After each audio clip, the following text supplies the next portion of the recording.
What's going on, guys? I'm Tommy and I'm coming at you with an action figure review. Today I'm going to be reviewing Hasbro the Black Series Baylan Skoll Mercenary from the Ahsoka series. This is probably the most controversial release for 2024 for the Black Series, as this figure is essentially just a repack of the Baylan Skoll that we got not even a year before this one was revealed. They have done nothing to change the height issues that exist with this figure, the weird long lightsaber blade issue with this figure. There's a lot going on with this guy that a lot of Star Wars collectors were not fans of, and then they just repacked him with his soft goods cloak. To me, this is technically the better figure because I would prefer to have Baylan with his soft goods, but we're gonna get this review going and we'll check out the figure and kind of see what I feel about him. Baylan was a Walmart exclusive for 2024 for the Black Series, so I don't think I ever saw him in physical store locations, but he was available on the Walmart app and on their website. This guy comes in the standard packaging for the Black Series right now. You have your Black Series logo up at the top, a nice big plastic window showing you your figure and his accessory. On this side here, you have some vertical text showing you the character's name. You also get that he is number 13 for the Ahsoka subline. Down here, you have that name for the Ahsoka series in that nice pale blue color. You got some logos and some warnings down here. On this side of the box, you have a mural image showing you the character with his hood up, and again, the character's name down at the bottom. On the back of the box, we have the Black Series logo, the character's name again, and that same mural image we saw on the side of the box, blown up quite a bit. We also have a bio in about 1,000 different languages. This bio reads, "Allied to former Magistrate of Kaladin, Morgan Elspeth, after the fall of the Empire, Baylan Skoll is a shrewd, lightsaber-wielding mercenary for hire, overseeing his apprentice, Shin Hati." And again, they just reiterate this is number 13 for the Ahsoka subline. You have all your legalese down here. Please don't feed this action figure to your babies. On this side, you have the Black Series logo. On the bottom, you've got more legalese, and at the top, nothing. So that about wraps it up for packaging. Let's get this figure opened and check him out. Alright, here's Baylan out of the box. Before we check him out, let's first check out the accessory he comes with, that being his iconic lightsaber. This lightsaber hilt is awesome. I love the design of it. I love the kind of crossguard that is near the emitter here. I love all the different paint apps they've gone with here. You've got some nice silver on a black sculpt. I love it. And then down here you can see they've sculpted in a ring for you to attach the lightsaber to his belt. And so funnily enough, there was actually a running change with the Baylan Skoll and Shin Hati figures. I'm not sure how this got screwed up twice with the first release and then this subsequent release, but you have the first set of them came with a red lightsaber blade. So as you can see, I have the original Baylan Skoll figure off to the side. He has an orange lightsaber blade, and you can tell the difference between the red and the orange. It's very slight, but again, kind of bummed I got the red one and not the orange one here, but it is what it is. You can remove the lightsaber blade from the hilt, and this is what it looks like when it's out there. This is also a very long lightsaber blade compared to what you usually get in the Black Series.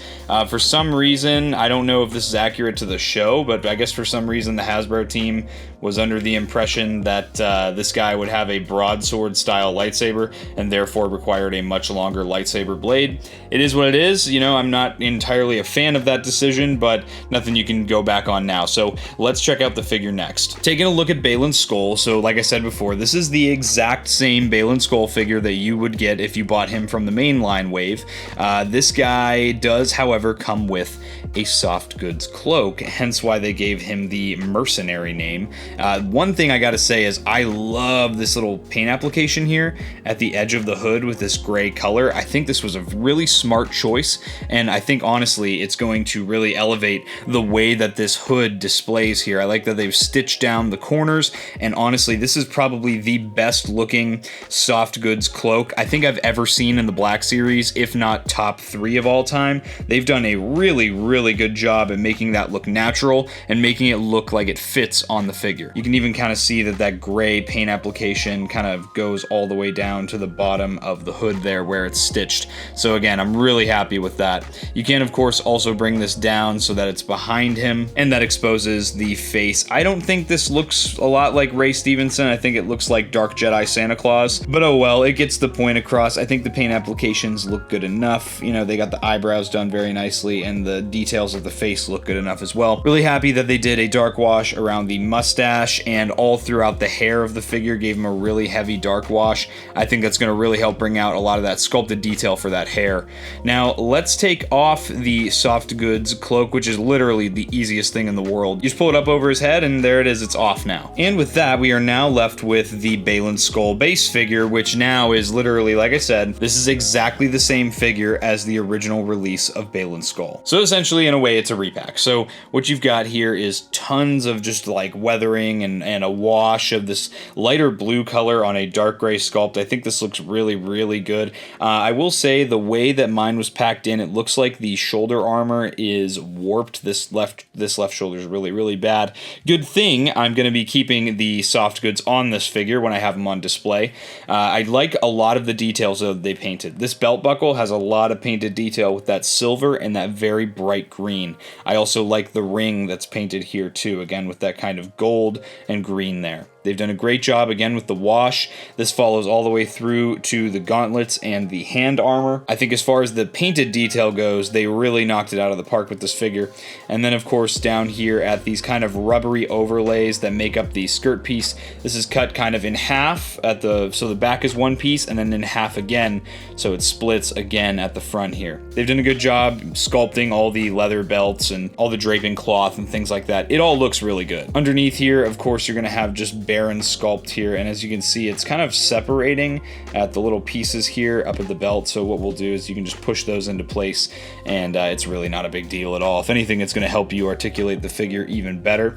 Looking at the sculpt work though, I love the way that the tunic looks for Baylan and Shin. It's honestly probably my favorite thing about these character designs is the mix of the armor and then the way that the tops of the tunics look. I think it's just such a unique design, but it's still familiar enough to be Star Wars. So, and then again down here you've got just more of that light blue kind of weathering, almost like oxidation, kind of following through to the bottom here. And again, I think it's good. I think the figure looks great. You know, aside from the fact that it doesn't entirely look like Ray Stevenson, I think this action figure looks fantastic. So I really can't be too upset, you know, about this figure. Now let's check out his articulation. So he's got a double ball jointed neck, so you got that range there. He can look down, he can look up plenty, which is honestly more than most Black Series figures nowadays.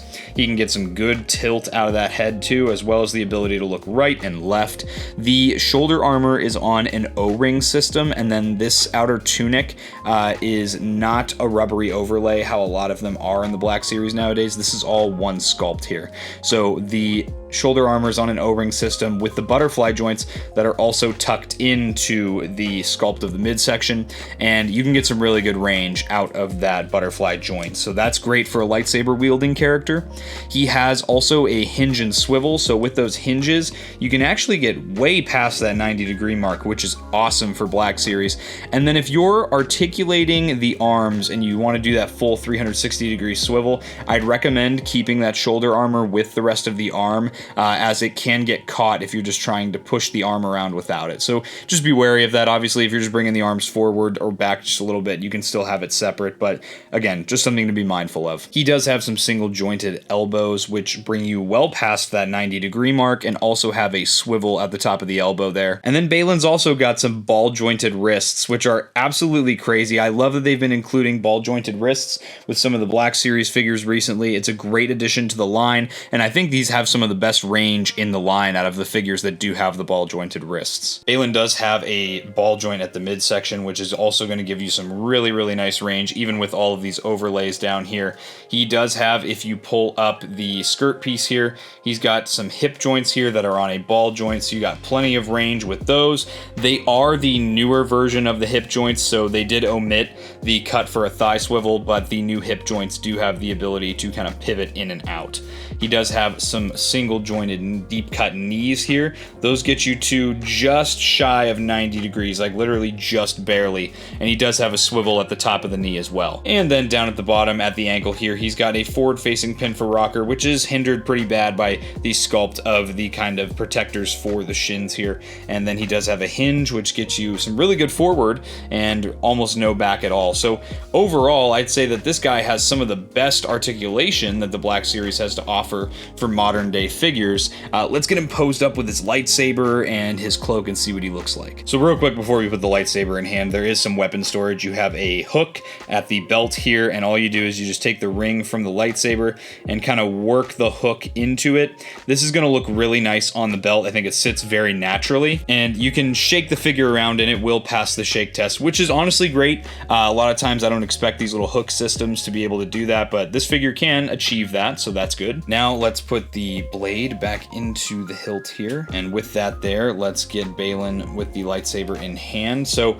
I believe, if I'm not mistaken, that Baylan is actually a left-handed saber user, so we're actually going to have him hold the lightsaber predominantly in that left hand there. And as you can see here, I mean, this guy has a very imposing look to him with this kind of very, very large lightsaber blade. We're going to try and give him some more broadsword style posing as opposed to just regular lightsaber poses. And this pose looks really nice. I mean, it's a pretty decent pose for just kind of a ready battle stance for Baylan. But what I'm more interested about here is seeing how Baylan looks with the soft goods on him. So again, I think putting this on is super, super easy. Everything kind of drapes forward over it.